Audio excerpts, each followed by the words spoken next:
මම අද කතා කරන්න යන්නේ ස්වයං වින්දනය ගැන.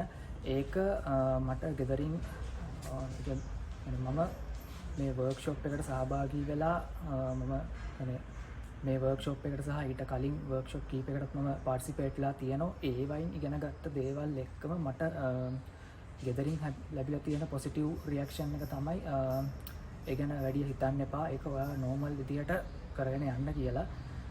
ඉතින් මම ගොඩක් අහලා තියෙන මිත්ස් තමයි ගොඩක් කොණ්ඩේ යනවා, කෙට්ටු වෙනවා. ඒක ගොඩක් අපේ එල්ඩර්ස් ළඟින් අහලා තියෙන මිත්ස් තමයි ගොඩක්. ඉතින් මම මේ වර්ක්ෂොප් වලට පාර්ටිසිපේට් වුණාට පස්සේ මම ඉගෙන ගත්ත දෙයක් තමයි මේ දේවල් ඇත්ත නෙමෙයි කියලා. කිසිම සයන්ටිෆික් ප්‍රූව් කිරීමක් මේවා නැහැ කියලා. ඉතින් මම හිතනවා ඒක අපි දැන් කෙනෙක්ට ඒ ස්වයං වින්දනය යෙදෙන්න ඕන නම් ඒක තමන්ගේ ඩේ ටු ඩේ ඇක්ටිවිටීස් නිග්ලෙක්ට් කරගන්න නැතුව ඒක එයාට ටයිම් මැනේජ් කරගෙන කරන්න පුළුවන් නම් හොඳයි. Thank you.